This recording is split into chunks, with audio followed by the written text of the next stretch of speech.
So like a lot of the parents of SMA have like already like conjectured and like, spoken about their own lives. It's when the child initially starts to take their first steps. It's when they like realize there's something not quite right.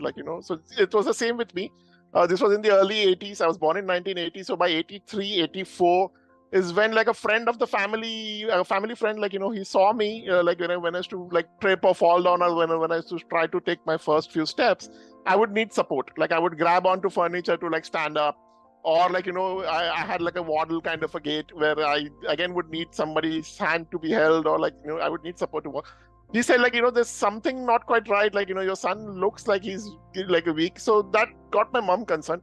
A little bit of history about my mom and dad. My mom is actually from Iran. So she was a Zoroastrian from Iran who came down to India to study. And while she was in college, she was only, I believe, 16 years old when she met my dad. It was an arranged marriage. My dad was like a baker from Ghatkopar, and so the two of them got hitched. Dad was only about 18 and mom was 16. They got married. They had my sister like 5 years before me, and then and so when I was born, they were still quite young. Like mom was in a 20, like early 20s, 21, 22.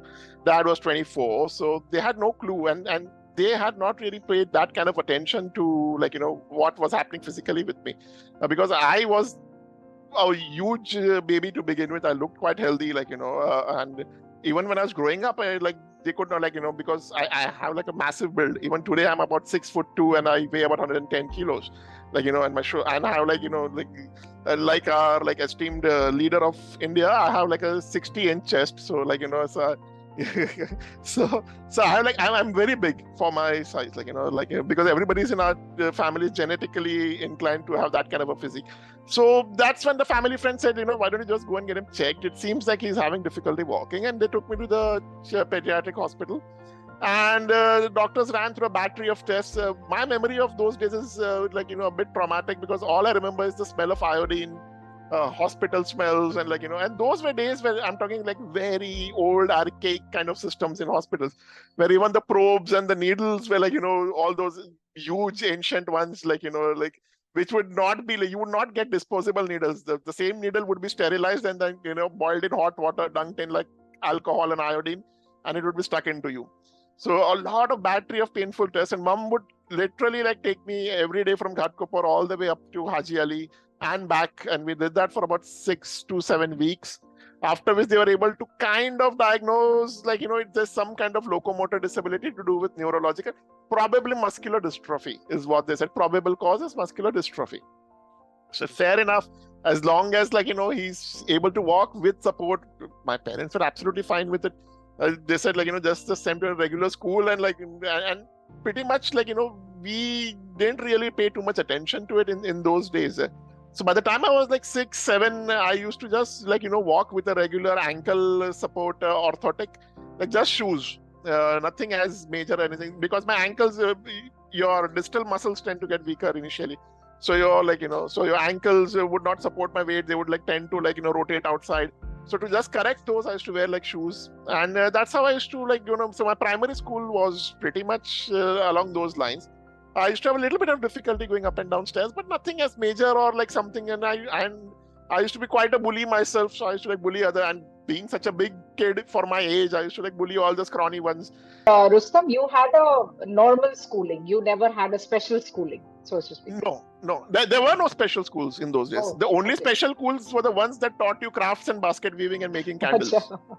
Which still exist today, but that would be the example of an alternate school or a special school. In those days, there was no such concept of a special. And I'm talking again of the 1980s. There would have been ones which would have been associated with a lot of hospitals, but other than that, there's no, or some NGOs or along those lines. But no such certified special schools where there would be specific training or something that goes in hand to hand in terms of not just looking after your physical rehab, but also your educational rehab. So I went to a regular school, the same school that my sister went to, the same school that my dad had gone to, which was quite close to our home. So that made it a lot more convenient for them to send me there. And I was pretty active, and I was actually a very scrawny kid as well. I did not gain a lot of weight during those days. At the age of 9, one night while going out with my dad on his motorbike, we met with a bike accident where he was okay, but I was flung onto the other side of the road. I smashed my head. I broke my my femur. This was at the age of 9. And I was then bedridden for almost 6 to 8 months. I gained weight and then I had very limited activity. So weight gain, and then having come out of that episode, I was then finding it very difficult to stand on my own because the weakness had progressed remarkably. Being bedridden, being inactive, having gained weight, it was too much for my body to handle, and progressively I weakened a lot more. But that was also the phase of my life which saw a lot of my intellectual growth. Believe me, I could not be as articulate and as verbose as I am today with you. Being able to speak this level of English, or even being able to communicate so clearly. It was during that phase when my mom said, rather than waste your time and just sitting around not doing anything, she got me a whole bunch of books. From Enid Blyton's to comic books and dad unknowingly, he got me exposed to a lot of world cinema. For a kid that age to be exposed to Hong Kong cinema, Russian cinema, European cinema, whatever a local cassette parlor used to have, I used to have VHS. All I would do is read and watch all these movies from all over the world. That's what kind of got my passion into filmmaking and movies, and I didn't realize that at that time. But that's kind of what triggered the flame in me to explore the more creative aspect of storytelling and Amazing. So I came out of that, and I went back to school after a gap of almost 6 to 8 months, and now I was having difficulty going up and down stairs. I was because of the weight gain. So I then switched over to the complete orthotics, your ankle, knee, hip orthotics. Again, those were very rudimentary, ancient ones, which are completely made of hard iron. So I was literally strapping my legs with almost 15 to 20 kgs of, so it's a boot. It's got your 2 steel attachments. There's a knee clip. Then there's a clip that goes around your hips, and there's something that supports your pelvis. So I used to wear those and literally one plonk, 1 foot at a time. I used to plonk and go to school. So, and that's the phase when school became a lot more traumatic, because rainy season, even with slide rain or slick steps, I have had so many falls. I have lost count. One slip and then you go down a set of stairs.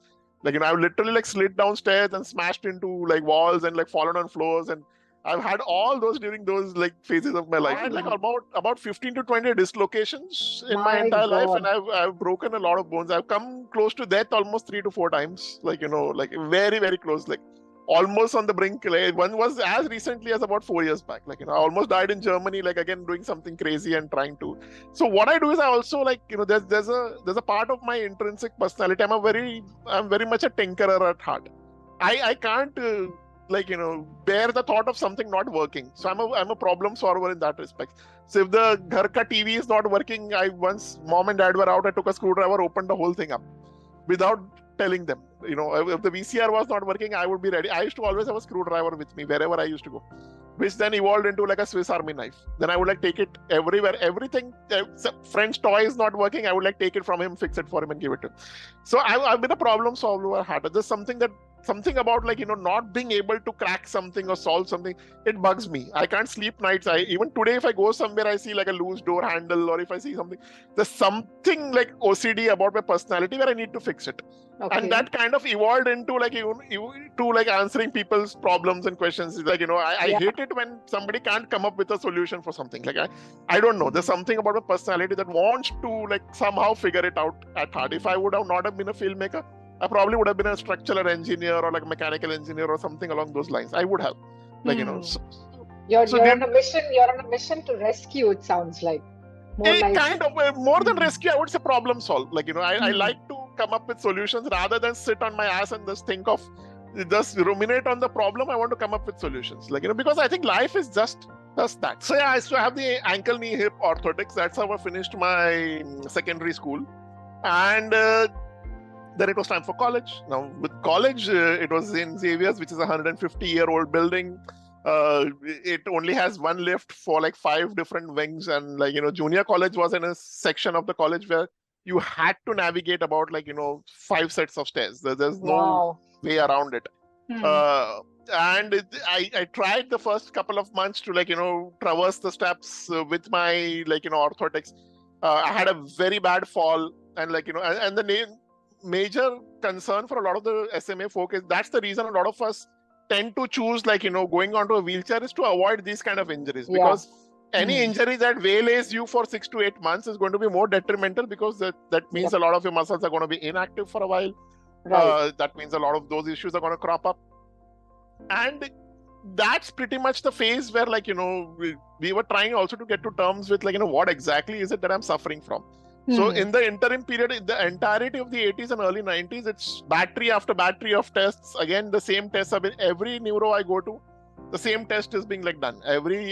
So I've had like 3 biopsies done with inconclusive reports. I've had, like, a battery of like painful nerve conduction tests done, same inconclusive reports. So nobody really knew. It's when I went to the senior neuro, Dr. Khadilkar, who was quite young at the time, and he's the one who suggested my folks to like take me to the Mayo Clinic in the USA. Like, so they said, it's like, if you really want to know what is wrong with Rustom, I suspect it's something called spinal muscular atrophy.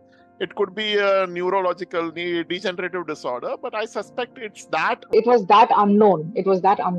Yeah. It was relatively very new at that time. Like, nobody really knew about, like, not too many cases. Not too many cases. I mean, even if the cases were known, they usually would be attributed to muscular dystrophy or Duchenne's. Duchenne's was quite known at that time. So they would, like, attribute it to Duchenne.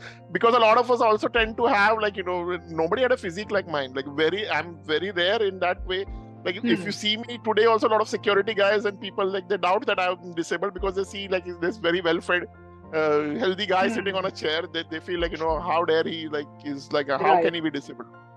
So doctors then had that difficulty in terms of, like, physically he looks like, my upper body strength was amazingly good at that time.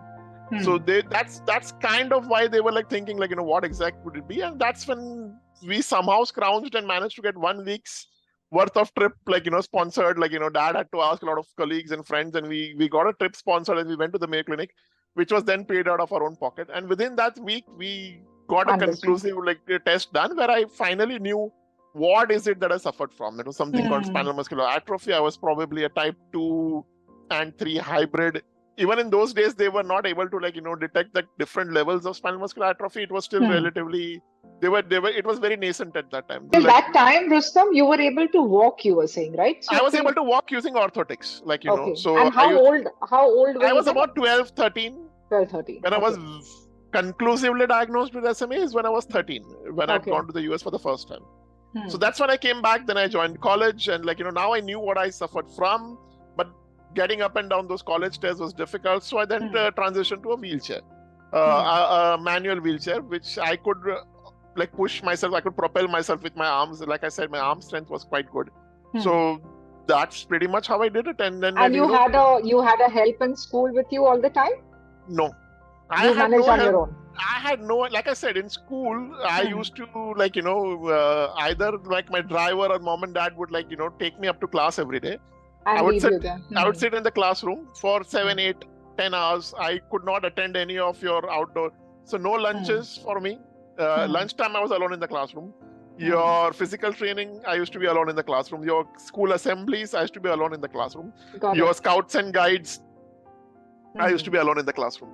Right. So I had all that free time to myself where I could, like, catch up on my homework. I used to do a lot of voracious. Like I said, those were the times I put to better use in terms of, like, channeling more into reading, getting a lot more exposure.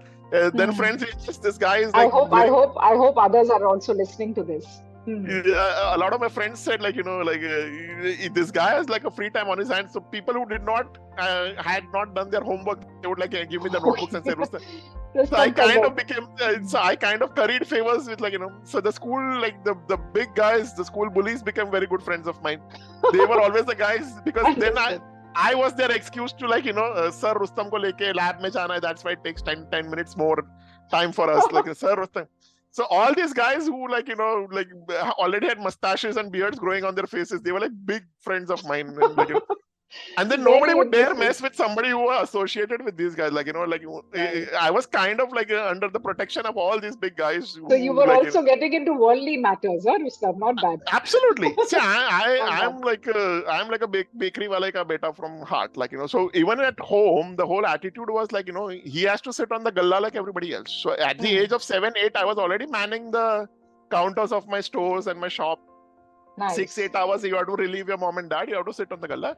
Everybody will call you Sethji or whatever, but you have to manage. Just like Karan is right now, like, I was exactly like, at a young age, no favors to be No curried. stirring the rod. Nothing of the sort. In fact, I was encouraged to, like, go and share meals with the staff, go and eat with them, see what their lives are like. Go and spend some time in the slums across from the home. That's where the maid who takes care of you, that's where she comes from. She's got kids too. You can go and spend time with them, play with them, not an issue. Like, so I can also be extremely crass and vernacular when it comes to that kind of lingo. Like, the people who haven't seen that kind of lingo, that Bombaya side of Rustom, think that he's this very suave, sophisticated guy, but then, Got it. I can get down and dirty with the best of them. Like, which is all a part of growing up, right? And I think absolutely, most of the I would kids, not be me. Yeah. I would not have these survival skills. Yeah. Exactly. Most of the kids today, I know, at least mollycoddled, like, bubble wrap, mollycoddled. No, that apart, they put from one class to another, Gana Sikho, Karate Sikho, self-defense Sikho, one after the other, right? I mean, they don't get time to figure out the real world, who they are, where they are living in, and who they are surrounded by. So absolutely. I'm liking the sound of everything. Rustom, please carry on. So, like I said, then I transitioned onto a wheelchair in college, and that's the era. The wheelchair kind of opened up a lot of possibilities. The wheelchair let me get to places where I could not have gotten with just my leg, so time was no longer like, a constraint. I could now make it on time to a lot of places. That's when I also got two hired help. So my driver and a guy, like, were constantly with me. Now, in those days, there were no mobile phones. So I had his pager. Pagers were big during those days. Yep. So I gave the guy a pager, and, like, I would have a friend call them from the local phone saying, class khatam ho gaya, aa jao. So I would page my guys, like, after every class, they would, like, come, they would transfer me to another class, like, and then they would again, like, take off. That's pretty much like how I did my entirety of and then mobile phones came around. I think in 96, 97 is when the first mobile phones were around. So those big ancient dinosaur ones, which the pull-out antennas. So I was the first guy in college to have, like, a mobile phone, like, that's how I could reach out to, like, my staff or my dad and, like, call them for, like, help or, like, if I needed something. So how did Rustom, how did this whole the trip abroad happen, and when did filmmaking enter your life? Like I said, like the seeds of going into filmmaking and, like, storytelling was sown when I met with my bike accident. That's when mom exposed me. So I never let go of that. Like, my passion for cinema and, like, reading, and I will read everything and anything. I will read, like, the labels of, like, food coupons, or I'll read everything. Like, I was that voracious a reader, like, and then I got into world literature and I took up English literature. And in my final year of college, we had this very short course on filmmaking as an alternative. It was either, like, filmmaking, or it was, like, film theory, or it was something else, like, something to do with, like, 16th century poetry. I opted for film theory because I always found films to be very fascinating. And I somehow aced that class, like, because of all the, pop culture, like, adult brain of mine, I was able to bring a lot of all of that, like, the theories, like montage and like, your Russian cinema, and, like, I could prattle off and write, like, essays on all of that. I somehow aced that class, and something about it, like, seemed so fascinating that I thought I would want to do something with films. But then I pretty much, like, thought, okay, since I did quite well in English literature, I'll pursue something in, like, journalism or, like, like, long form writing. So I applied for Cambridge, and during that phase, I got into Cambridge, but I missed the window of, like, trying to finish the application. And this is around 98 to 2000 is the phase. So in 98, when I graduated, 99 was the opening. I applied for it, but my sister got engaged to be married to this guy in the US. And then, because of family commitments, I had to, like, opt out of that window. And so I said, I'll apply next year. That never came about. So now I was looking at, and so 2 years I would spend in my dad's shop. We had now transitioned to, like, a cyber cafe and a pool parlor. So I was manning that business. I was enjoying it. And I was somehow, like, languishing a bit in life, like, not really knowing what else can I do, and, like, where should I go back to Cambridge. And it's during that phase that I thought, like, why can't I try something in film school? And mom was very keen for me to either attend, like, like a film school, like, down south, or go to FTI. I checked out both those places. They were unresponsive. Nobody told me, like, how accessible First of all, nobody knew what accessibility was. Like, even today, nobody's clear on what accessible means. Like, if you go to a mall, you ask them access hai ki nahi, they won't answer you. But if you tell them wheelchair wala ja sakta hai, they'll tell you. Like, like ja sakta hai ki nahi. Wheelchair pe, haan, bahut aate hai wheelchair wale log. That's how they'll answer. Which is what it always is. So nobody knows accessibility. So I was like, very, very scared. Mom was very sad. She said, like, if you can do like regular college and school, why don't you just go to FTI? Get in and we will ensure the same. Then there was something about me that no, I want to study abroad. I've seen all these films and I was very, very keen on wanting to make it big in Hollywood. And I said, no, I want to go to a film school in the US. Because by that time, satellite TV was very prominent. I saw all these shows and all these stars were big on our TVs every day. And I said, no, I want to go to the US. I want to study there. I applied to quite a few schools. I applied to the New York Film School. The only place that waved away a lot of the foundational courses was this university called the Academy of Art University in San Francisco. They said, of course, you can come. We won't even let you do the English as a second language courses or all the foundational courses. It was primarily an art school that also taught film as a program. So I said, this sounds good. It's like a condensed 3 years course and I don't have to do all the foundational courses. And so I was very, very happy. But the whole question was, how could I fund myself? Because it's quite expensive. So we put our house on mortgage. Like Dad said, if you want to study, we'll make it happen. We put our house on mortgage. I could not get loans from almost 7 to 8 of the big banks that are there. Like I said, they were extremely pessimistic. They were extremely condescending towards me.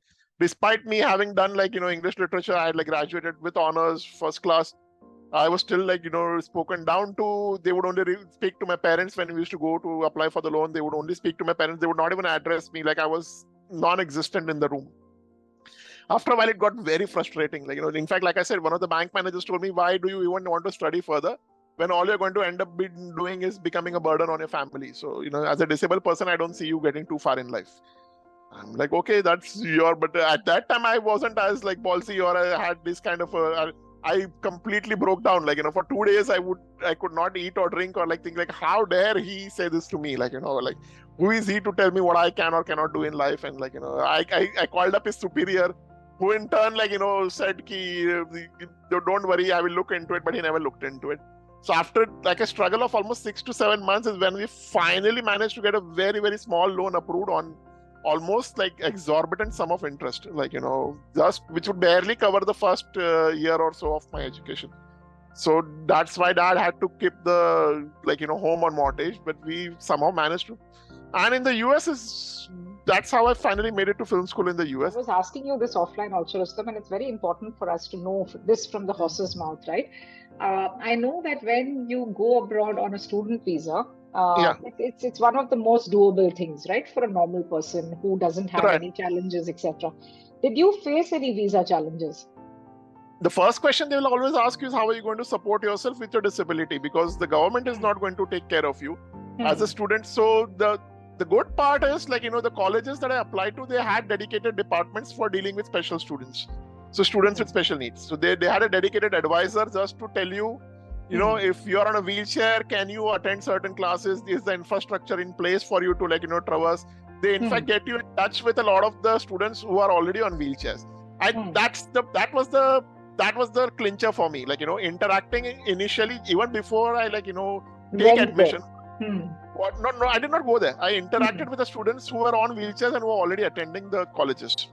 So I interacted with those guys. I had the department heads of the special needs guys, the counselors who are in charge of the special needs.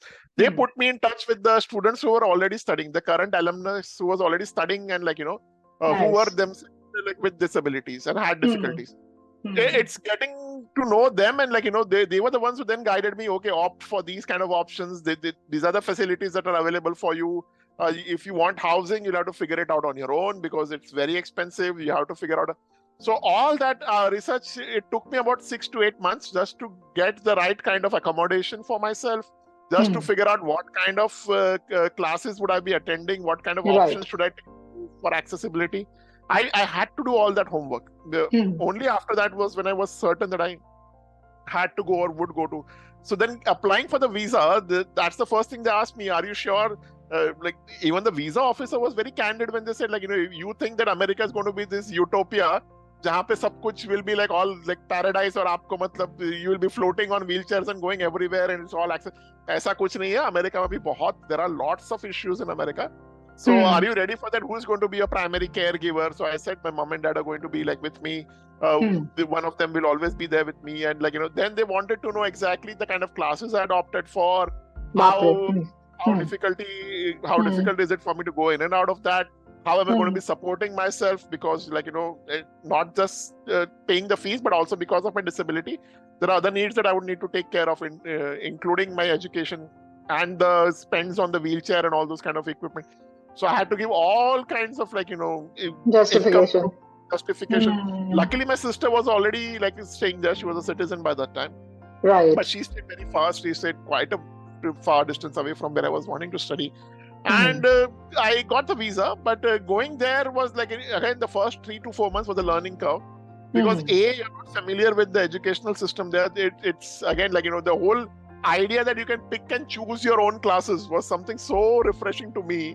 Right. Where I kind of slotted all my, like, you know, they would find it alarming that, you know, ye kaun hai who is studying the entire week's worth. He's taken classes on 2 days only, like Mondays and Tuesdays. I had like back-to-back 8 classes. I was so used to education here in India where we could spend 6, 7, 8 hours. Right.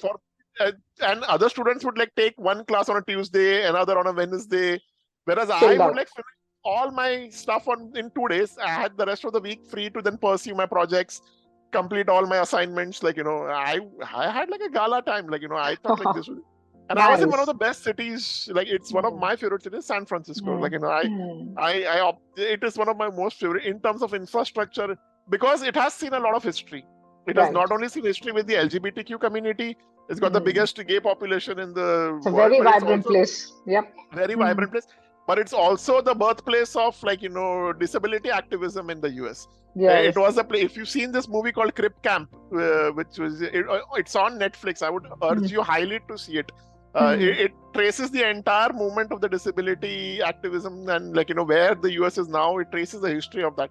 Nice. It was a bunch of, like, again, like a bunch of vocal guys like me, Karan, like, you know, all of us who first took the cudgels and like decided to do something about it. They in fact entered their equivalent of the Mantralaya there in San Francisco, and they took hostage over it. They went and they squatted there saying, we are not going to move from this place till you give us our rights. They went there and then the Black Panther movement joined them.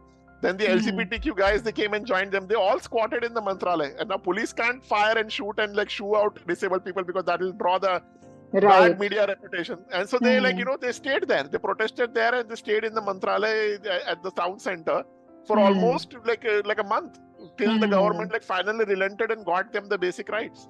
You know, so so San Francisco is I could travel on the tram, the bus, the train. Been like a solid transition, Rustom, where you it was like I said, that was like my second phase of my life. Like, you know, like if my first phase is full of trials, tribulations.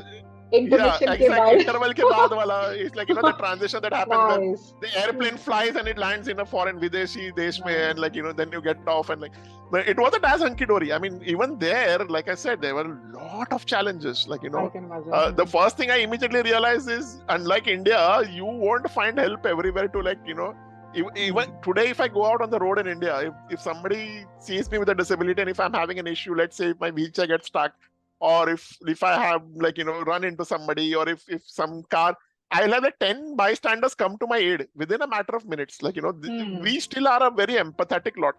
It's something in our culture, like, you know, especially in India. I keep telling this to people that we are full of empathy in our country. It's not the individual who lacks empathy. It is a system which is stuck up, right? Absolutely. In fact, the system is what is creating this nonsense by segregation. See, it's very simple, Monisha. If you, let's take an example of the railways. You are segregating and keeping 2 compartments for the disabled, saying ki only disabled can travel in this, or koi mat aana. What are you doing? You are taking a section of your population, you are keeping them separate from the rest of the population. Exactly. Instead of doing that, if you have every alternate dabba of the train, you can say it's mixed. You can have like disabled and able-bodied, just like the metros. Right. Today, the metro line that runs from Andheri to Dahisar, I've traveled it. It's a fantastic, it's state of the art. It's one of the best public transit systems for like all disabled people which I've experienced ever in my life. And I've traveled more than 25 countries globally. And I find it refreshing. So why can't they inculcate the same kind of principles? Exactly. Why segregation, like the experience that Karan had, for example, in the theaters, where they said ye seat is only marked for disabled, nobody else can use it. Rustom, we are, probably the system is also nudging itself a little bit here and there, but it's, nobody is using their mindfulness in the whole matter. So somewhere old school, new school. You as an architect, I'll tell you, as an architect, you're an architect, right? When has a client ever told you, I want universal design in this building? Never. I'm not even talking of a private establishment. I'm talking of this big, let's say a big corporate chain of buildings that come up, or something along those lines, or an industrial estate that has to build, or a chain of commercial properties that have to come up. Has anybody ever told you, ispe universal design? And I'll tell you, when we get a brief from the client, right? When we get a brief from our clients, the client's brief doesn't have the requirement. So somewhere the person who's creating the space doesn't have that. Exactly. Now it is up to the professionals and whoever it is, right? I'm just not saying architects here. Whoever it is, it could be the doctors, could be the architects, could be whoever it is. They need to sensitize, right? I mean, ultimately, you are getting education today. You are in today's world. You're not living in Baba Adam ke zamane mein, right? So, like I said, I had that's when I learned to network, travel, interact, and filmmaking really I realized this is my calling. I mean, I had no more doubts. In fact, I got so good at it, they wanted me to then go to the University of Southern California school.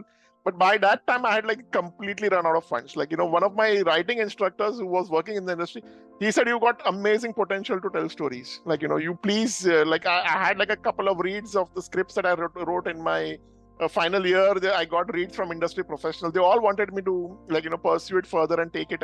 But I had this notion of arey, America mein seekha hu, abhi India mein to doors will open up. Filmmaker from America, he's come back. I'll be welcomed with open arms by all these big industry studios, and everybody will say wow, wow, wow, wow, So I came back to India with that kind of a thought. I came back in around 2005, 2006, thinking ki bas tomorrow se I'll start. All the major studios will I'll just put in my resume and saying ki US se seekh ke aaya hu. I've got a summa cum laude. I was given with honors. I've done this degree. I've got 2 degrees now.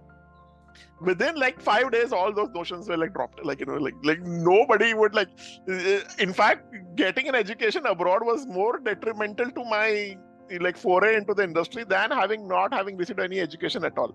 Because everybody thought, who is this upstart who is talking about is US se seekh to kaun sa bada tir maar. In fact, a lot of the industry people would tell me that kaun sa bada ye kar diya, US se seekh to kaun sa bada tir maar diya.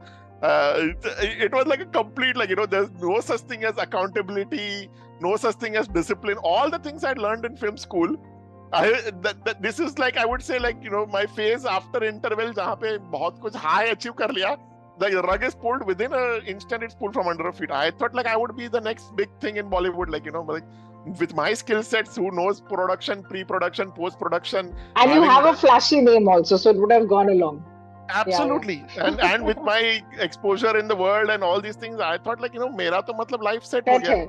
Suddenly I'm dealing with people who I realize I realize how this industry works and how smoke and mirrors it is, and there are some things which are true. There's some things which I'd never even thought could be true are true. How this industry works is very, very different to what I was taught and what I learned. I suddenly realized this is not cutting it. But I still forayed into Bollywood. I worked with quite a few production houses. I used to write scripts for them. I had my very first script optioned and sold, and it was a children's film. The same guys who made My Friend Ganesha, that series, Baba Arts Limited, they made Ishq, and they made Pyar To Hona Hi Tha. So I worked with those guys. I worked for a while with Yashraj guys as well, and then I there are stories I could go on and on about my tryst with that little phase of Bollywood. But after a while I realized this is very unhealthy. I can't survive like this. My creativity will die with it. My passion and I myself was having a lot of health issues by that time. I started developing high BP. I started getting all this kind of anxiety attacks, panic attacks, thinking what am I getting myself into? It's only around 2010, 2011 when I had my gallbladder removed, I finally decided this is not cutting it. This is very unhealthy what I'm doing to myself. I said I have to figure something else out. That's when I met a friend of mine who was with me in film school. The two of us like had similar experiences. He also was jaded. He worked in the camera department in most of these industries. So we said like, where are we going with this? Like, what had we thought of? And that's how we put down roots. We started our own little indie production house at Shivaji Park, and we are very happy working in the corporate space where we can interact with clients and create content for them, run a very, very, very healthy 9 to 5 kind of a job, and don't worry too much about And I think it was also very early for the digital world, right? It was nascent. There was no such thing as YouTube or anything at that time. No web series, no OTT as much. None of this existed. YouTube was only thought of being like something very gimmicky. Instagram didn't exist at that time. I'm talking about 2011, 12, Gen Z or these millennials never existed at that time. They were still like toddlers. So nobody knew. In fact, even mobile phone photography and camera was not heard of at that time. They were just making a splash. So they finally decided it's better to be healthy and work for ourselves rather than work in the industry. So I kind of gave up writing scripts, and I focused my career entirely on the filmmaking process rather than doing something creative narrative wise, and that's why I gave up a lot of my writing. So I used to be very active on a lot of international blogs and forums, and I used to take part in a lot of competitions. I won quite a few, but then because of this experience, I put that all of my writing skills I put on the back burner, and I focused more on my filmmaking skills and editing skills, and that's how I got into because end of the day supporting myself making a living was paramount to just following a creative pursuit without any clear end in sight kind of thing. And it was going rather well. Then I got a chance to write for the Mumbai Mirror. Again, that happened by providence. Somebody met me, a friend of a friend. I had ranted about one of the multiplexes that had opened up being not accessible. So they said, you write rather well. Why don't you write for the Mumbai Mirror? So I contacted her. I sent them a sample. They really loved it. So I wrote 10 parts, which covered the gamut. And while that happened, Cox and Kings, the travel company, they read all of my articles. One of the head honchos, they really loved what I was writing about. So out of the blue, they called me saying, you're a filmmaker. You've written so well. You've seen a lot of the world. Can you come work for us? We are planning this entire vertical for the disabled tourist.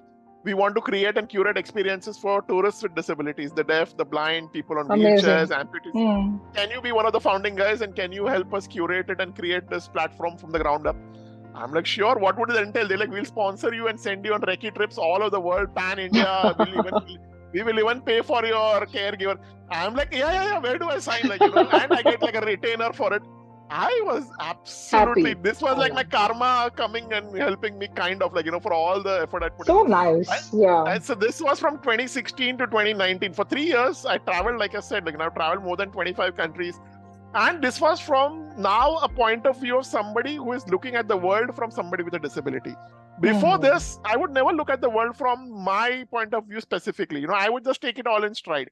Place is not accessible, okay, I'll figure out how to get in. It was just from a problem.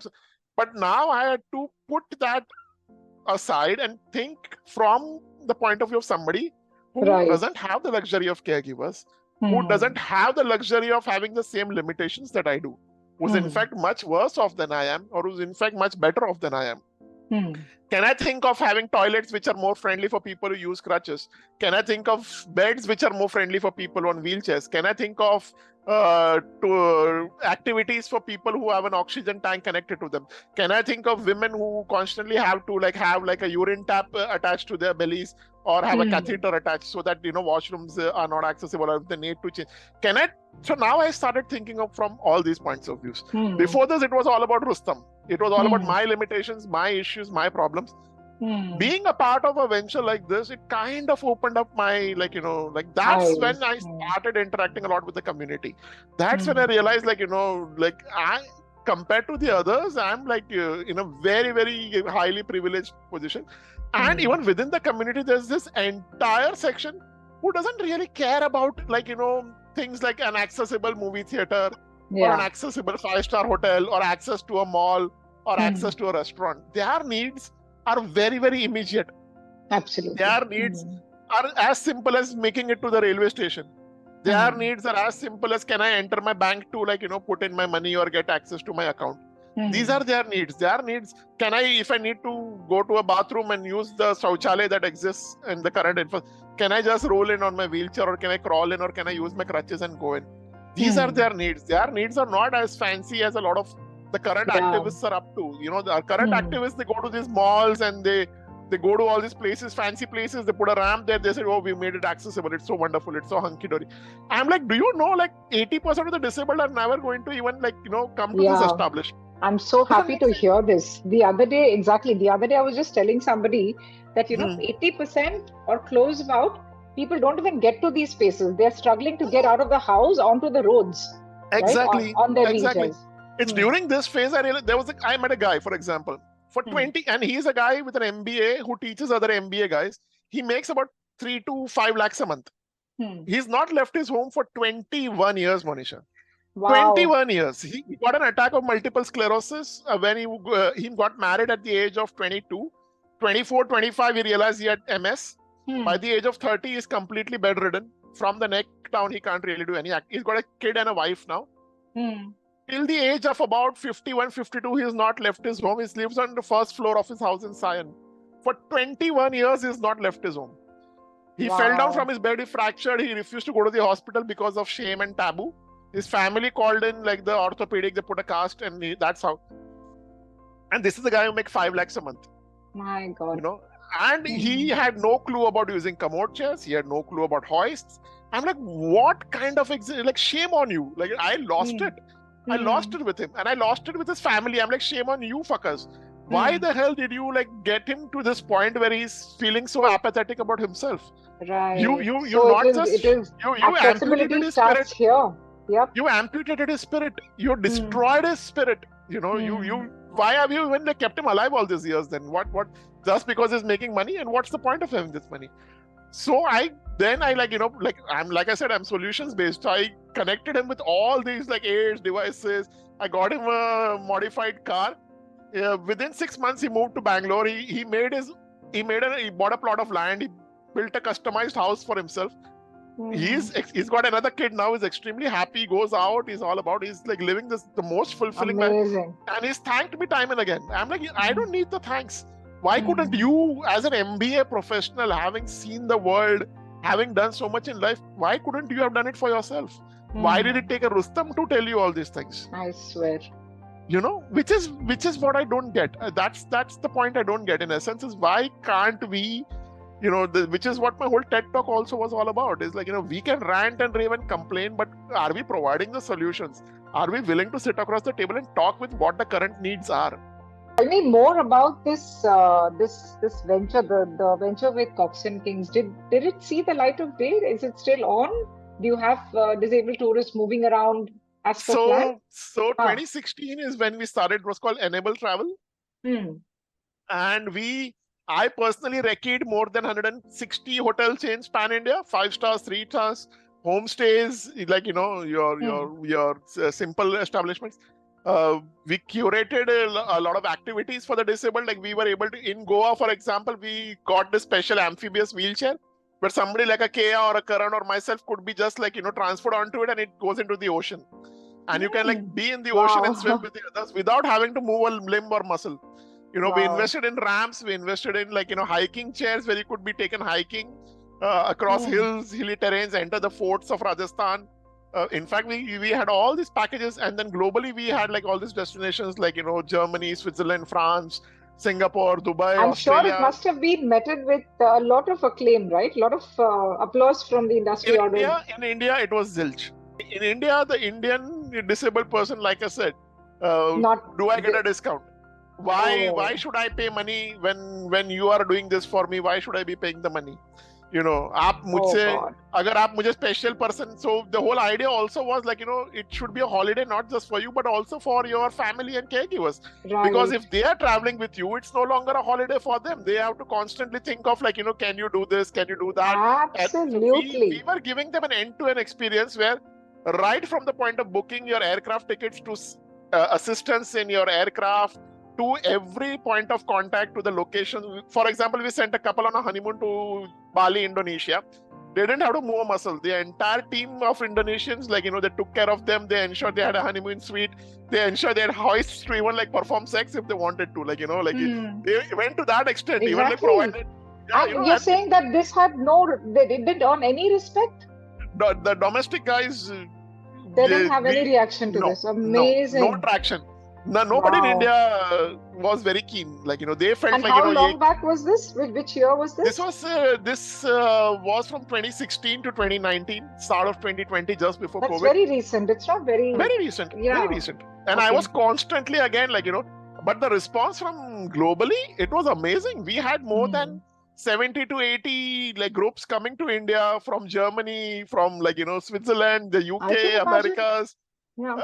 The foreigners loved it. The foreigners thought, and we were the only company to do a global approach. Sure, a lot of the countries, for example, Spain has its own little company that does accessible tours. Portugal has a couple of sisters who run this accessible tourism service but they're all domestic. Nobody did on this massive scale. Yeah, because Cox and Kings had that clout at that time. With them shutting down, we also shut down. I can imagine all that work, right? I'm just feeling bad. I can't just stop myself from feeling bad. Just go to YouTube and do Enable Travel. You'll see and all the content was done by me and my team. We would. Wow. I would send teams of photographers, videographers. Rustom, let me ask you this. This before I forget. Haven't you ever thought of taking this up as a business venture? What? Accessible tourism? Yeah. I'm currently in talks with a couple of guys who were ex-Enable guys. We want to start it again. But the thing is, again, they blatantly said, because the domestic response has been so poor, let's just focus on getting the foreigners into India. Let's just look at inbound. Because the Indian traveler with a disability, he doesn't really want to, he's very happy to stay in his home. Let's just be as blunt as that. So we realized very early on that we had to do a lot of activation to get a lot of awareness out there. So we used to do a weekly thing called Enable. So we used to do Enable Tales. Enable Tales was your local city we used to have a get together or a hangout where you must have seen a part of that video in the TEDx talk that I did, right? So we used to have regular basis where kids, adults with disabilities, across all disability types, we used to have these offline events where you just come, hang out, chill, completely sponsored by Cox and Kings. The activation we did was we tied up with this Tinder for disabled service. It used to be called Inclove.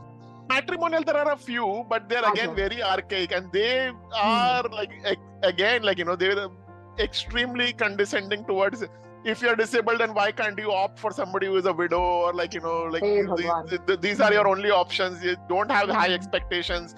As a disabled person, don't think somebody will come and take care of you. It's that kind of a mindset. But Inclove was very radical for its time, because they arranged for these blind date hookups kind of thing, where they would have these events where you could speed dating events they used to have. So there used to be regular ones used to happen at the Lalit here, where a disabled would come and we would do speed dating, sit across the table. If you connect with them, you can, and even able-bodied were welcome to come and date the disabled or interact with us. How nice. How nice. But Inclove again was depending on a lot of Cox and Kings funding to carry them forward, so to speak. So they shut down way before we did. Okay. Because again, the Indian disabled found it very uncomfortable, especially the parents. How dare you encourage the disabled to date? How can you have them go out and do this kind of ye to sanskari nahi hai? We got all that kind of flack. How can you support such a venture where you are getting them to be promiscuous and encouraging them to drink and go to clubs and so the disabled say ye sab kyun karwa rahe ho aap? This is against our culture. This is not what you're. I'm okay, fine, fair enough. So that was something again. So we had all these activations, but again, in India, no. Nothing. When I had my gallbladder surgery, my bill came to about 2.5-3 lakhs. So I said ki itna, can you just break down the cost for me? So the accounts guy tells me sir, aap to itni महंगी chair pe घूमते हो, तो आपको ये इतना पैसा देने में क्या होता है? I'm like, how dare you say that to me? Just because I'm using a chair, I again tell him the economics of it. I'm if I hire a caregiver, he charges me 40,000 to 50,000 a month.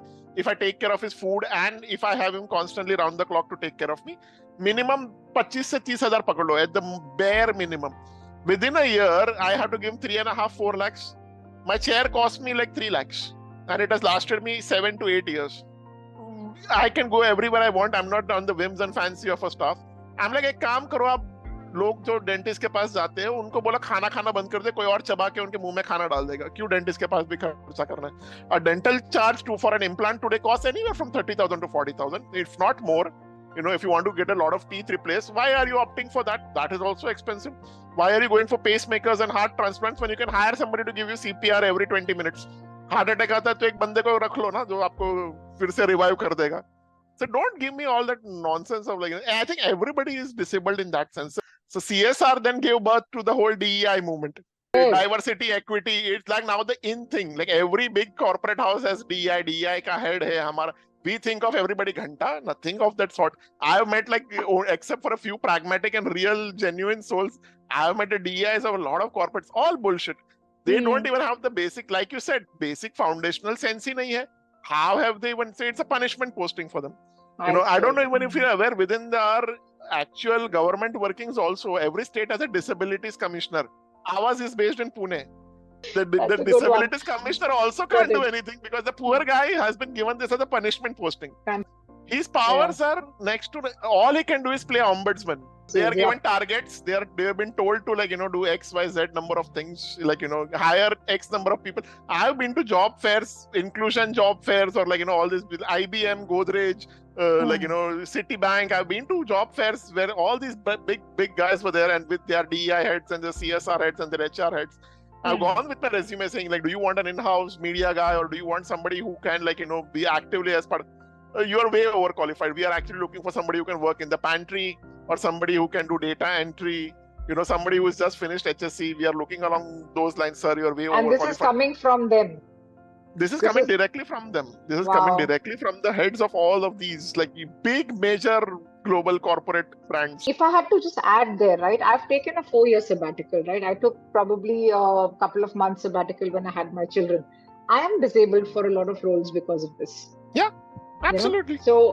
So like even taking a maternity break or a childcare break or a medical break is considered to be, you know, detrimental to this. So I can imagine from where they're coming and how close that space is. Exactly. And also because they have never ever interacted with the individual with a disability in their life. So for them, it's such an alien concept to begin with, right? Like it again should begin at a very fundamental level where all this sensitization should happen. Rustom, so tell me, abhi aap kar kya rahe ho? I mean, you've done it and you've been there, you've done it. Matlab, looks like koi aisa kuch hai nahi that you haven't touched upon. So what are you doing right now? So just before Cox & King shut down for good, I used to work. My day job was still with my production company, where I work with a lot of corporate clients, creating a lot of AV content, which I'm still doing currently. I have my own office in Shivaji Park, like I told you. Since the COVID, now I work a lot from home, or if I need to go for meets or shoots, that's when I'm a bit more active in terms of being out there. Otherwise, I'm predominantly working from home, or like if I need to travel, like, you know, so that's my kind of my bread and butter. And like, you know, travel is something again I want to get into. I'm like looking to network and see if I can, like, you know, create or restart that kind of thing. I honestly want to, like, you know, try one more shot at the film industry where I want to, like, you know, so currently I'm writing a couple of scripts where I want to, like, get those, because that's something I've always wanted to do in my life. I want to now, like, you know, like if you make something produced, then the doors open for you automatically. Exactly. But writing itself takes a lot out of you. Writing also means it's a very lonely job. It's also something that kind of would force me to, like, disconnect a bit with whatever else I'm doing right now, like, you know, because it takes a bit out of you. You need to be in that space, especially if you're creating something that's not based on any adaptation, or that's not, like, you know, it's something that completely is in your head. Basically what I do is I plan, like, you know, very short-term goals for my life. So in the next 2 years, I want to tick these boxes and get these things done, like, you know. Besides everything else, is these are the things. So you know, at the end of the day, after all of this, right, and I hear you nice and clear, you know, you have a mind of your own. You sound absolutely more than normal, okay, who's not a person who's not playing the victim card from the disability you know, section of the society.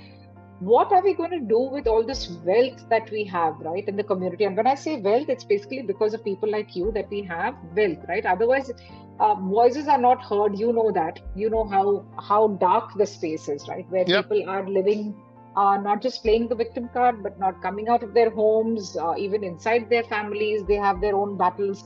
And somewhere I feel the voices need to be there. And this is my personal take on it. I couldn't find a platform. I tried getting a platform, to speak. I tried, when being from the corporate space, I said, let me create some awareness, this, that. Nobody seems to be interested, very honestly speaking, because again, since the community is called a rare community, and maybe there are very few people who are vocal about things, when you're such a minority, who wants to talk to a minority or hear the minority, right? Yeah. Have you ever given that part a thought? And I'm sure there are multiple subjects then we can bring out, right? I mean, there's no 2 days that go by without somebody telling me I should be starting my own podcast and having these kind of candid conversations. Or just start to vlog about my daily life and just share my daily functional abilities, and that in itself, just like Shane and Hannah, their stories on YouTube. The thing is, if you do that, I'm somebody who wants people to interact more than my participation. It makes me so happy when we have an event like day before yesterday, where for a change I have to take the back seat and let somebody else talk. That gives me a lot of, like I said, I'm somebody who's more solutions oriented rather than who's fixated on problems. Like I said, when we came up with Enable Travel, we were thinking everybody in India, all these pockets of disabled would really rally and come to, if not be a part of it, but at least help, make that reach out to a lot of people out there, which never really happened. You might have 1 million followers, right? You might have a huge number of followers. But my belief has always been that, if you create a space where maximum number of people can contribute, leave alone how many people are following, if maximum number of people are contributing. Contribution is the key. Yes. And more than contribution is them taking the cudgels to then take it forward and evolve it. Exactly. Because your contributors will become your followers, your word of mouth. And that is where I feel the digital... In the disability sector, that is the key. In the disability sector, that is the key. Anywhere, Rustom, kisi bhi kam mein, I'll tell you. See, I'm also dealing with the food industry, right? Yeah. I don't market my, my business, and it probably because I don't want to have unnecessary people I'm feeding. You know what I'm saying, right? Because food means something to you. It means something to me, and again, food, health, all these are very, very sensitive topics, right? People don't understand it. So I run a business in which I'm supporting a very niche clientele who understand what healthy eating is. And it's a different ballgame altogether. I think somewhere we need to get selective about who is following us as well. Do you just want to, and that's what I was telling Karan, does it really mean that every single follower is going to understand what you're saying? And you know what happens, right? I'm not sure if you know what happens in the digital world. You have these mass factories, people are employed to click, to follow. You would have got messages on your phone as well. A lot of spam calls come saying that, ma'am, we'll give you itna rupaya aapko milega, to click on 10 links that we send you. It's becoming commercialized at the end of it. And does it really mean that you fall on trap of that? I would really urge whoever is there in our community to come together with your strength, keep ranting, keep speaking, keep talking, keep voicing. You might not get followers. You might get 10 people coming and saying that, nahi, aap galat kar rahe ho. We are not making a commercial movie here, right? We are not playing on a P&L here. We are trying to voice concerns, and we need everybody's concerns addressed. Sirf Rustom ka nahi, sirf Monisha ka nahi, sirf Karan ka nahi, right? Sabko apna platform milna chahiye. And I think if people realize that this space is their own, then they will come forward. That's what I feel. Like you rightly said, vernacular bana do. Ho sakta hai ki that language barrier, if we remove, right? And we tell, absolutely. Just come and talk about it. That might work. It's a simple thing. You never know. Like you were talking about this person, the MBA professor. The problem was not about the lack of finances. The problem was the mindset in the person's head or in the family's head, right? At the end of the day, people are normal. Nothing is wrong with the people up here. And if none of this is talked about, Rustom, there's going to be mental health issues, We'll have which already exist to begin with. And somewhere I was feeling that, there are so many talents out here. And one of the things I was telling, the kids during the children panel discussion is, that, one of the biggest tool you guys are ever going to get in your life is education. So never take it lightly, right? At the end of it, because education can take you to places if you give it the right direction. And another thing is that while you're educating, like you did, right, at the end of it, you were also getting involved in worldly matters. I think our children need to be exposed to forums where they can start speaking, because if they don't start early, they will never be able to go out there, गिरते पड़ते 40 साल की उम्र में they will probably be figuring out कि किस कहाँ पे जाके हम लोग बात करेंगे, which is not how it should be. By the time, I'm telling you, I should feel more empowered today. You should feel more empowered today. And we didn't probably feel because we never got the right stage or the audience, and we were, experimenting all along. Absolutely. Exactly like you said, tinkering along the way, trying to figure out ye kaam karega, wo kaam karega. How much already the lifetime is limited, right? You know that. I mean, we are all living against the shelf, the timeline of life. उतने कम time में कहाँ हम लोग कुछ achieve करें, we are trying to figure out still, and that is what hurts me the most.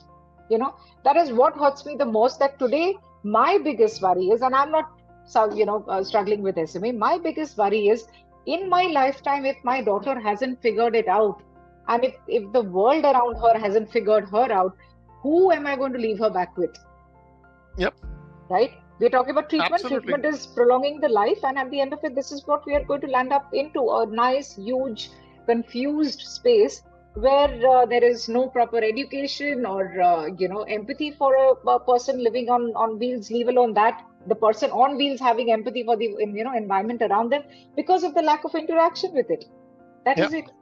So this is probably the way I think, and I know that I should be thinking about number of followers or number of people who it reaches, but I know it will reach once the momentum builds up, Rustom. It will never reach unless we make a start, right? So anyway, मेरा ज्ञान खत्म. आप बताओ मुझे, शादी नहीं किया है, गर्लफ्रेंड है नहीं है, what is your personal life like?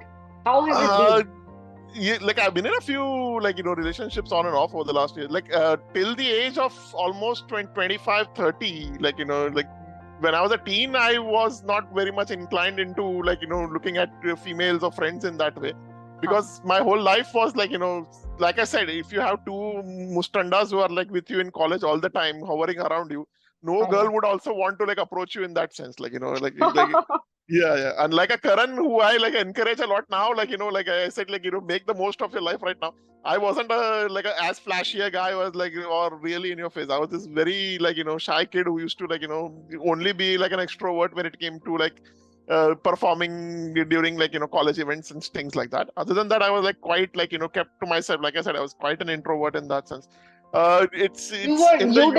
You didn't spend any time flirting with the women or trying I to gain attention. I wouldn't know signals if it crawled up my underwear, or I would not know any kind of body language signals. Blatantly, even if a female would come and want to only talk to me or sit next to me. You never went to the PT field. You should have tried. Exactly. So and I come from a very estrogen fueled family where I'm surrounded by cousins and sisters and moms, and this was the only interaction I ever had with the female sex. So for me, it was very alien to interact. I had female friends, but again, it was very academic in that sense. Even within those circles, I'm sure there were quite a few of them who would be attracted to me, but I had no clue whether they were a peck on the cheek during Christmas or whatever. I would blush till no end, and I would not even know. I would completely freeze. What was that all about, kind of thing. It was almost that kind of. But you went to the US and came back, Rustom. I refuse to accept I had friends who would go to local massage here. parlors and tell me about $160 will get you XYZ kind of relief, and I would still no, I'm here to study. I was the kind of kid who would maa baap ka paisa hai, I would given loan pay, I would come.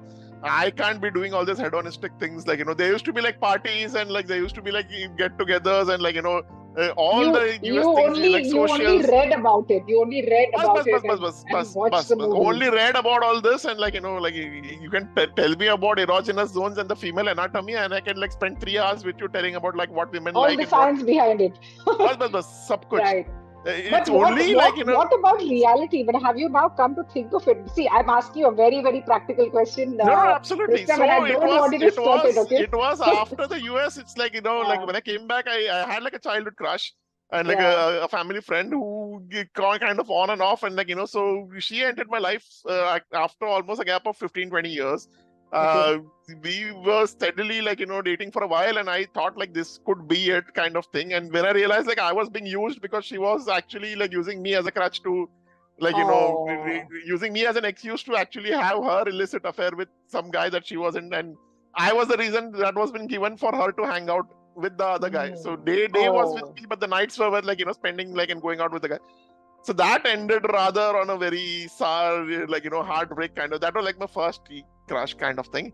Then like I had like almost 3 to 4 relationships on and off, where like like the last one that I had again like was somebody who was from like like the medical field. Again, like something I thought would be going places, but then I realized like there's a lot more expected. The thing with like being in a relationship or like finding the one, so to speak, uh, in my experience, it's always realizing that they don't really know what they're getting into. It's again, it's almost like dealing with an able-bodied person. It's like trying to teach them things where they feel like now, just by virtue of them liking you or feeling attracted to you, they know everything there is to know about not just you but also about your limitations. So yeah. the last relationship didn't go really well because the person expected me to like go out with them on like just take off with them at whatever, like just like a regular couple could. I'm like, Hmm. things don't work that way, right? You know that, right? Like Right. if you're stuck with me somewhere and you're not able to help transfer me, or like you will feel guilty, and I really can't be there to then Hmm. like console you, or like no, but you are only saying that because you don't want to hang out with me. I'm like, that's like you can't bring that up. And a few Trigger. times when I did attempt to like take that person out with me, and I put them to their paces. I literally like put myself at risk by telling them, okay, you feel like you can take charge of my life, and you feel like we can like take this to the next level. Show me how you can do it. Like let's just put it out there.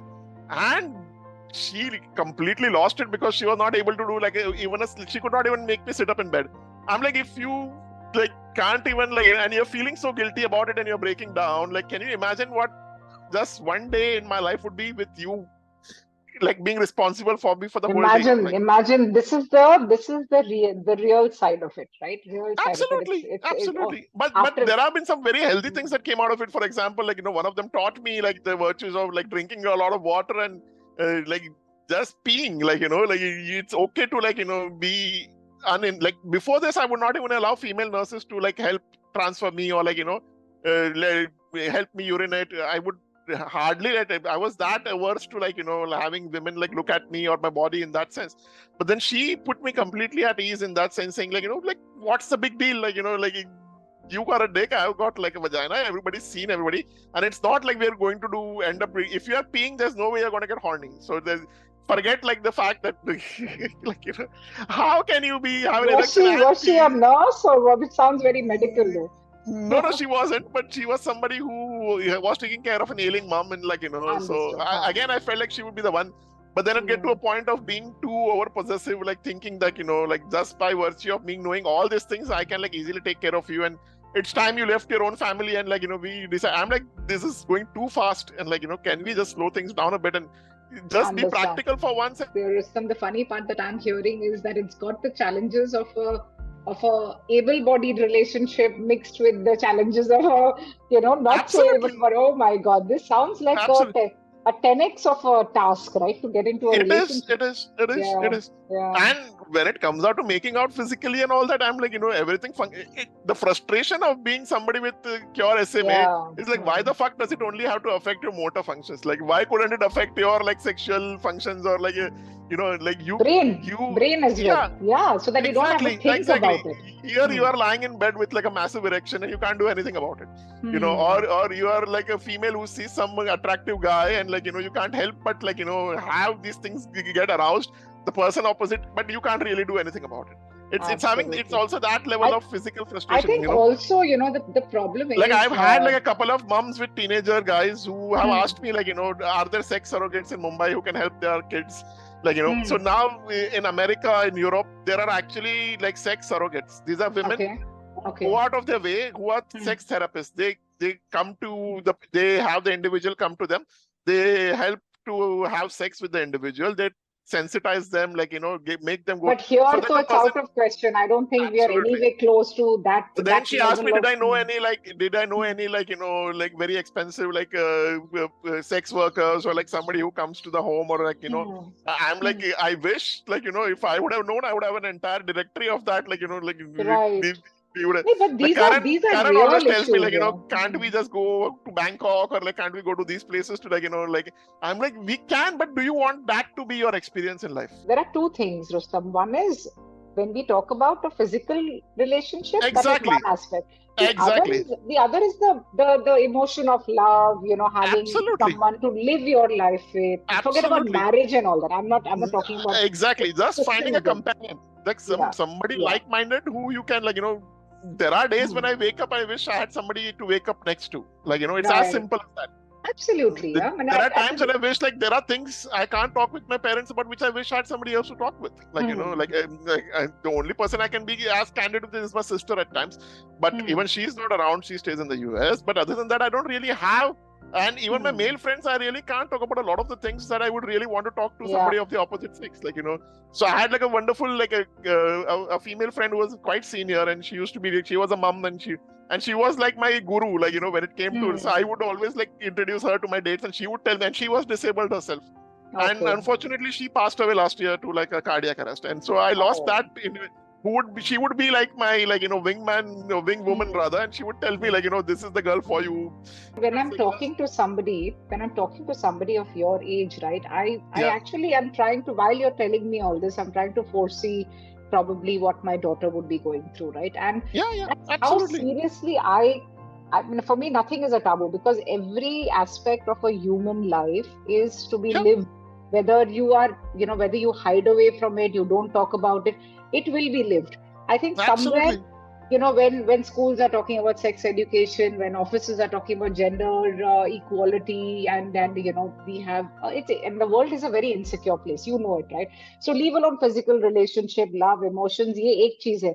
What if a disabled man is molested, or a disabled woman is molested in the public space, okay? Yeah. And that, physically a person is already... Which happens 90% of the time. I came close to being molested, by my doctors, in fact. It has happened with care. Yeah. One of the doctors, he isolated me. He told my dad to stay outside. He went inside, but he didn't reckon for the fact that I was like a wise ass to begin with. He didn't reckon for my history. So I immediately knew what he was up to when he asked me to pull down my pants. I'm like, why does he need to do that when, so I immediately, I started with the choicest of mera asli andar ka Parsi Irani jaag gaya. So I immediately started swearing at him. So he got very scared. Yeah. I know, exactly. And how are we going to deal with these situations? Like, for example, how are children of our of our community going to deal with it? And I refuse to believe that it doesn't happen in a village, it only happens in a city. So in fact, 90% of abuse happens within the family. Let's be very clear about that. 90% of all abuse, especially sexual abuse with victims, happens in the family setting. If it's not the family, it's either your maid or the servant or the caregiver or the driver that you hired. It's someone very close to you, because they are the ones who feel the most horribly brave in that sense, I would say, to attempt such a thing, and they feel they are at liberty just by virtue of them being somehow in charge of you. They can pretty much use you or abuse you in any way possible. So that's the biggest, No, and I feel, Rustom, I don't know about how you feel about this, but I've had an experience with Kia last year. Right. And it was right outside the door of my apartment, right?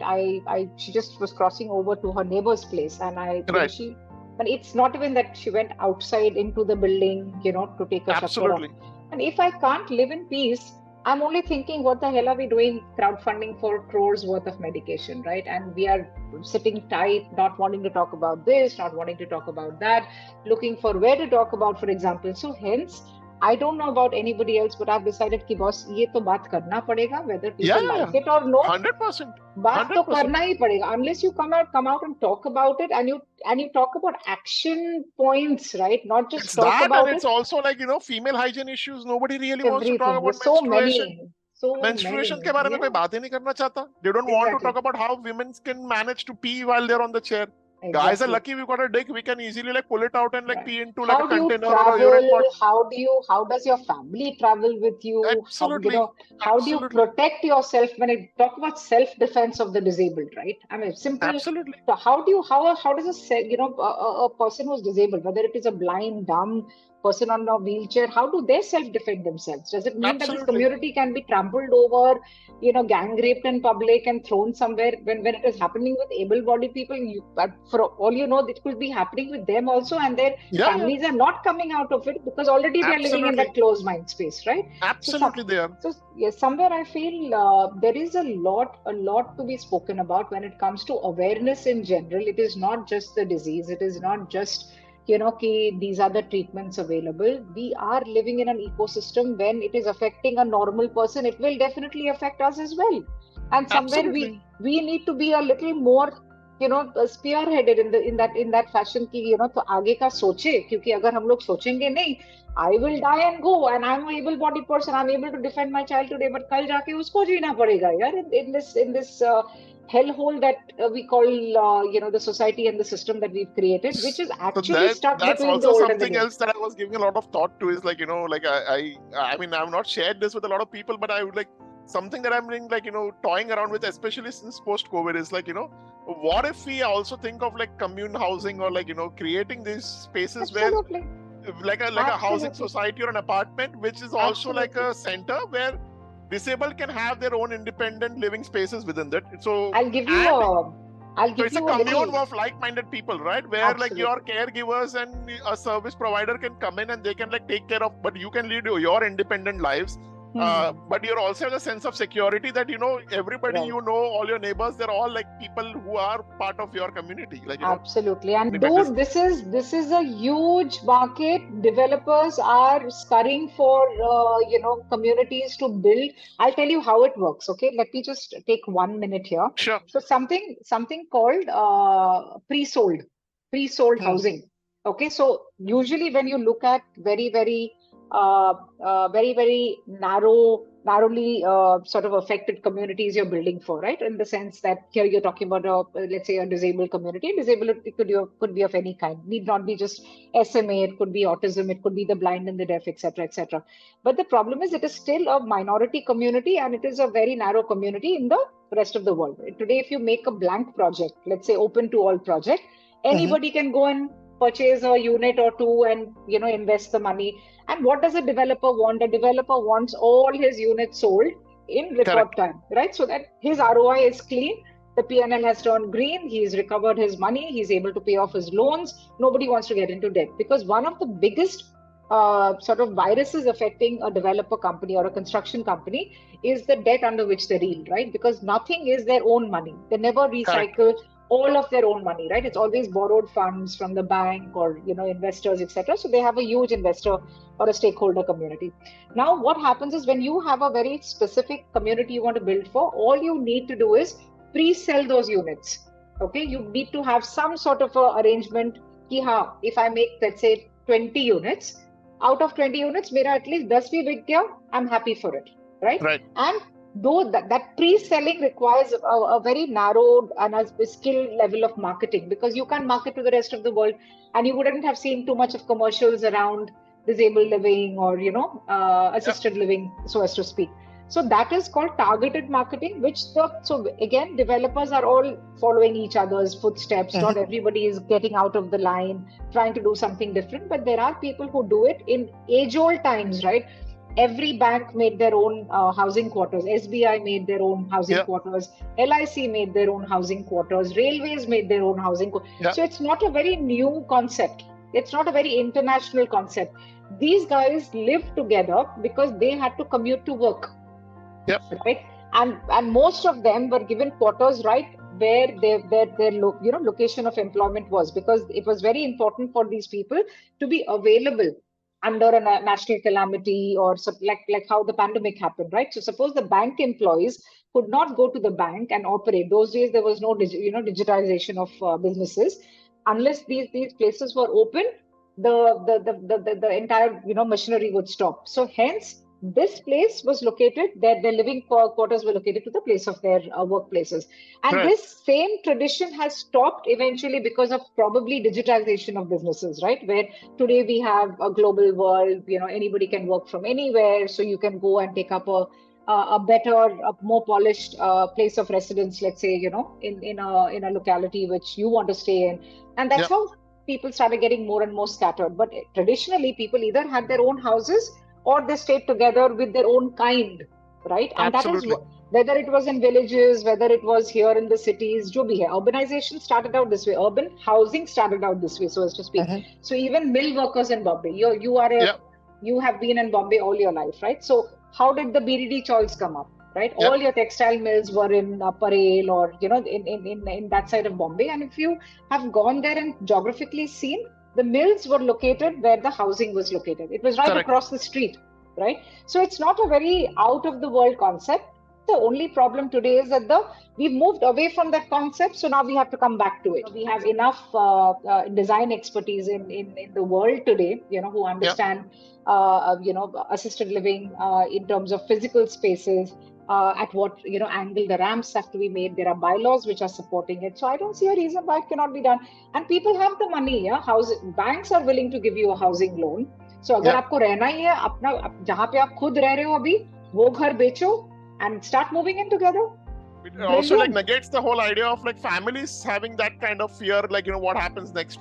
Because if they see you already being a part of a community where everybody is pitching in and helping everybody out, then it kind of negates, and it also takes care of a lot of the issues like abuse or this kind of harm that could absolutely so many things. But imagine getting grocery to medical to transportation to workplace to everything. At the same time, you got your own independent little living space where you don't really feel like you're being encroached upon in that kind of where your mental health also takes a very good and I think that is the most sustainable solution, if you ask me. It is a very doable, it is a very economical, it is a very because in Germany, solution. in Munich, there already exists communes like these where the disabled have come together and they've bought an entire block of houses and they've all pitched in and all stay with each other. Absolutely. Those who can't afford can rent, for heaven's sake, right? Those who can't afford can even rent. But it has to be it has to be meant for a community of a certain kind. A section of it can also be kept aside for people who are coming in for say for specialized treatment where within their own country, if they don't have access or their own village or their own place, we can keep a section of that particular commune. I think for those kind of individuals. Rustom, it would be so brilliant, if the most challenged community like ours, right, which is living with a debilitating disease, fighting against the time of their life, right, can come up and probably exhibit a solution for so many other communities. And I feel that is how I feel everybody is so able, right? In the sense that there is nothing that stops. People see that's where you again hit the nail on the head. Even if the kind of content you create, it has to be a bit universal. Karan and I have been nursing this idea of creating our own little along the lines of All India Bakchod, AIB, create our own series of skits where we do this kind of the kind of reels that he does. I can take care of the mothers community, trust me. I want to take him to the next level. I mean he's been after me hum log milke करो रुस्तम कर लो अभी भी जान बाकी है trust me दिमाग है हमसे तो ज्यादा है आप लोग के पास दिमाग सो जान भी है और दिमाग भी है और क्या चाहिए and it's a will. I think it's just the matter of having the will. It's not about money. It's not about anything else. Everything else is an excuse. Everything else is an excuse, honestly. And if we don't, nobody is going to come and help us. Let me even tell you that. Absolutely. किसी के पास time नहीं है fighting का. Including those near to us. The most practical bit of advice I got is the moment you leave your door, that's when everybody else, कोई आपका नहीं outside your door of your house. Within your door also, Within your door also, everybody. ठीक है. As long as you can share food with somebody and sit at a table, that's okay. But the moment you leave the door of your house, don't expect the world to it could be the best of the best friend you ever had or anybody. At the end of the day, there's somebody who's got to look after their own survival. And that's how the life works pretty much.